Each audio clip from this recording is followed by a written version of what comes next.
Alright, so just tell me your name and where you're from. I'm Mr. Holliman, born in San Francisco, raised in Haywood, California. Mr. is your first name? Yes, it is. With a Y, like a mystery without the Y at the end. What brought you to Fresno? After high school, had a few offers to go different places in different sports, and I definitely didn't settle, but chose on Fresno, come out to run track. What year did you graduate? I graduated last May in 2012. Can you tell us what you're trying to do this summer?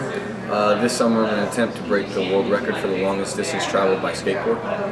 What's that distance? Right now, it currently stands at 7,555.25 miles. It's held by Rob Thompson from New Zealand. He did it in 2008. How long are you trying to take? The goal is to average 45 to 50 miles a day. Therefore, placing me around 6.5 miles due to fatigue and just terrain. Even if that distance gets knocked back to 30 miles a day, that still puts me at about 8 months. So I'm looking to get done at 8 months. Where's your starting point? Starting off in Seattle, Washington, and I'm going to eventually make my way to Miami, Florida. Can you tell me some of the main cities you're planning on hitting? Yeah, I wanted to hit Portland because I got a major skate community, and then work my way down to Salem, and then head over to the coast and work my way down to Hayward, of course, and then to Fresno, then back to the coast and hit LA and San Diego. And from there head eastward to Las Vegas, from Vegas to Phoenix, Phoenix to Albuquerque, Albuquerque to El Paso, El Paso eastward to Austin, and then I'll head north up to Oklahoma City, then Kansas City, and then Springfield, and then Memphis. And it's where I come to a decision whether to go eastward towards Atlanta or south towards New Orleans. Both offer great routes and offer great opportunity. So why are you doing this? More than anything, just to go show the world love. If there's one thing I've learned, it's that love has got to be the motive for whatever you do.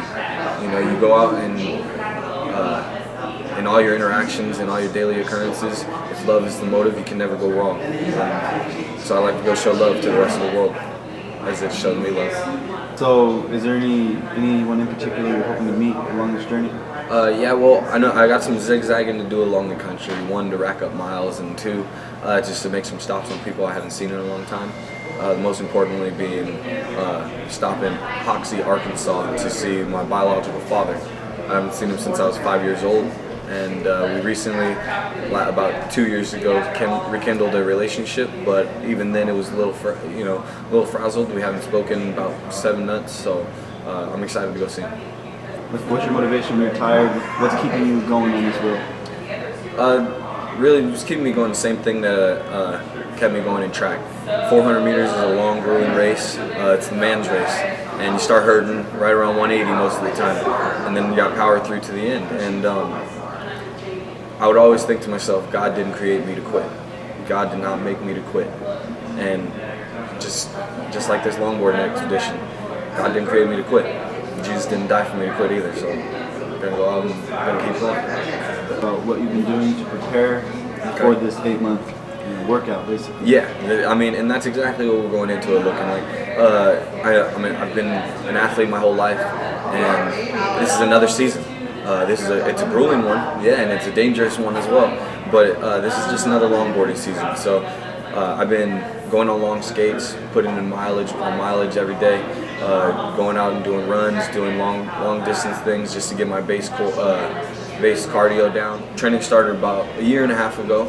I informed the Fresno Christian Track team that I would be leaving for this endeavor, and upon having their support, they also urged me to work out with them and just to get in better shape. And so that's where it started. And then from there, I went into more elaborate training, more specific of going out and doing long skates, going out and doing hill sessions over and over and over, repetition, making sure that you're ready for something as grueling as an 8-month longboarding season. Can you tell me a little bit about your track kids and how maybe they've inspired you? Definitely. Well, those kids, the best thing is that they believe in Jesus Christ and they compete as such. And if there's one thing I learned from them, it's to go out and to do everything that you do to the glory of Him who died for you. And their maturity and their wisdom going into what they're doing and the way they go about what they do on the track is really what makes them succeed the way they do. And it makes me go out and work just as hard in everything that I'm doing, whether it be longboarding down a hill, whether it be longboarding from A to B, or whether it be busing at Tahoe Joe's. So how'd you get into longboarding? How'd I get into longboarding? It started out freshman year. My buddy Mike, we were just kicking it after practice, and I was just about late to class, and he let me borrow his board just to get there in time, and from there it was just a match made in heaven. I fell in love with the four wheels, and I had to go out. I went out the next week, got my own board, and just have been boarding ever since. And I'm excited for him to come out, and he's going to come to Seattle and start the journey with me, and we'll skate a little bit of Washington together, and he'll join me on specific parts of it to just so that we can enjoy the sport that we both grew into together. Tell me a little bit about you take it off and talk about it. Yeah, I mean, even when I take it off, I still have another ring because of the tan line, but I've had this ring for about 4 years now. It says, it spins, and it says, "He died for me, I live for him." Actually, I got this ring same day as my best friend got the ring, Mike, and we both had the same ring. And we've had them for years, and his kind of broke, but he still has it. He has it in his drawer at home, and I haven't taken mine off. Since the day I got it. Tell me a little bit about you and your board and your backpack. Okay.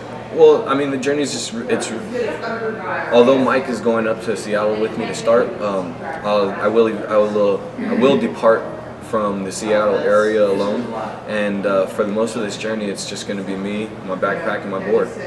It's whatever I carry on my person and whatever I take in my heart. I'm excited to interact with a bunch of different communities and find out who people are and what people have to offer in various different places around the country. And I'm excited to take those things along with me. I'm a product of San Francisco and Hayward and the Bay Area in general, but now I'm a product of Fresno as well, just being out there. I can say that I bleed blue and yellow because I went to Mount Eden, but I can say that I'm a Fresno Christian Eagle at the same time. And wherever I go, I take it with me. I'm excited to take the rest of the country with me on this journey. Tell me a little bit.